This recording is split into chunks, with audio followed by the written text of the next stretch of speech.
So you want to use your intuition as a business strategy. It's brilliant. I love it, and I want to show you how. A lot of really successful people credit their intuition as an important factor in getting them to that level of success. And Steve Jobs is one of them. He has a great quote.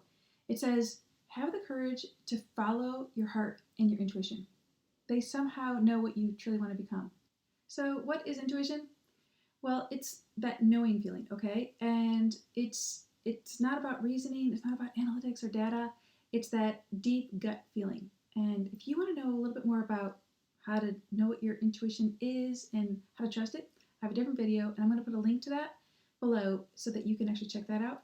Because this video, I really want to focus on how to use intuition for your business, and I'm really excited to get started on that. Many of us got to this point in our business and our career because we trusted our intuition, whether we, kind of know it or not. So it's important to realize that being an entrepreneur means you're kind of already an intuitive person because you are following a vision, you're following an instinct, you're following a feeling, okay, to create something. You're an innovator, you're a creator. And intuition can lead to success if you trust it, if you want to follow it. And we can all point to instances where, we knew something and we didn't trust it and we didn't follow it, right? And that's just basically our intuition telling us, that's okay. I wanted you to see that I'm giving you the right answer and I want you to trust me. So there are times when we don't trust it and we kind of kick ourselves for it, right? And that's just, intuition basically kicking us and saying, I'm going to keep giving you the answers and start listening to me. So I want you to basically start tuning into yourself because you have all the answers and you can trust yourself. But right now you're letting fear kind of block it. Fear get a bigger voice in your head. And when that happens, you start looking at numbers, you start looking at data, and you start looking at reasoning, right? Because you want something tangible.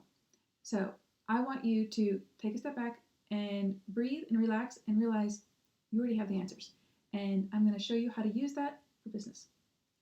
I want to stress, I really do believe that there is a need for both the reasoning and the data as well as the intuitive, kind of thinking and feeling in your business. And so I want you to use both. I want you to use a combination. But I want you to start using the data and the reasoning to challenge your intuitive knowing.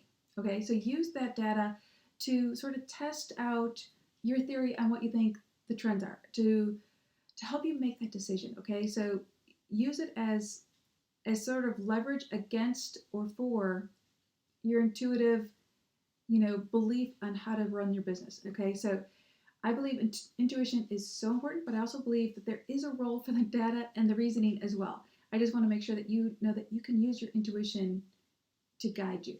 And, I like to think that intuition is especially helpful when you're kind of creating that long-term plan, okay, that big vision, because that's when you really tap into that creative, knowing side, when you really feel like you believe that this is the way the trends are going, you believe that this is the right direction for the company, long-term.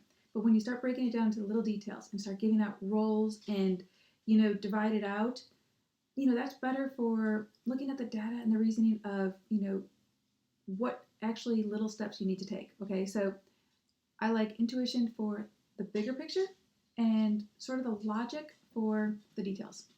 For any business, it's really important to get very clear on your vision.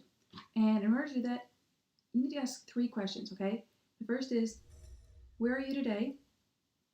Then, where do you want to be in 1 year? People pick a lot of different time frames. I like 1 year. So, where are you today? Where do you want to be in 1 year? And then, what are the steps that you need to take to get there? Okay, so those 3 questions, you guys, they're going to figure out what's your why and what's your purpose. And when you know those 2 things, decisions come so much easier. But first, you have to get very, very clear and be really honest with yourself when you ask, where are you today? And where do you want to be? And then you can backtrack and figure out how to get there. And your why and your purpose are really what drives this business. And so this is really critical. And I want you to do this first. And if you want, I've got a downloaded sheet that's going to help you walk you through that. But I really want you to get very clear about what's your why, what's your purpose. Like anything in life, If you want to be good at it, you got to practice. So if you want to get really good at using your intuition for your business, you've got to practice hearing it, feeling it, knowing it. And what do you do for that? You have to get quiet. So before you hesitate and push back on this, it doesn't need to be an hour every day. It doesn't need to be this serious meditation. I just want you to learn how to get quiet so that you can actually feel it and hear it and sense the clues and the signals that your body's sending to you, okay? So the more you do this, the easier it's going to be to understand it when things are chaotic and crazy and you have to make a split decision right then. You're going to know because you're going to be able to feel and know and sense what your intuition's already trying to tell you.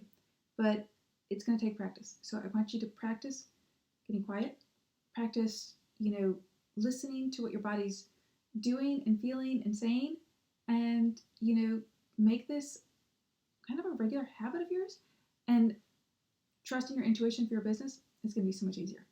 The more you start tuning into all of the little clues and the feelings that you have inside of you, you're going to start seeing all the clues around you. It's pretty fun because you're going to hear lyrics in a different way, because sometimes a lyric will actually have a really powerful clue for you. Or maybe somebody's going to walk down the street and they're going to have the name of something on it that just kind of really clicks for you for some reason. And it's there for a clue and a, kind of a signal to tell you, trust your intuition. And these are all, really small and easy and fun ways for you to start getting used to making decisions based on that feeling, okay? And so when you use this for your business, when you use this in the sense of deciding to hire somebody, to fire somebody, to add on a whole new division, you can actually begin to start trusting what your gut is saying. You can sense that feeling. If it's light and it's airy and it's calm, it's your intuition. If there's, charged emotions to it, if it tenses up, then that's fear. And you need to really learn how to differentiate between fear getting in the way and what your intuition is trying to say. And sometimes we go with our fear because it's stronger and it kind of contracts and it scares us. But the more you practice with the mindful exercises, you're going to learn that fear is always going to be there. Fear is going to keep trying to get center attention, and you just have to push it away and listen to what your body's really telling you. And that intuition, that intuitive gift that you have, that everybody has, that can guide your business, that can guide your life. And it will actually help you to grow your business and help you become who you want to be. So I hope this has helped. Please watch these other videos and of course subscribe, and I'll see you next video.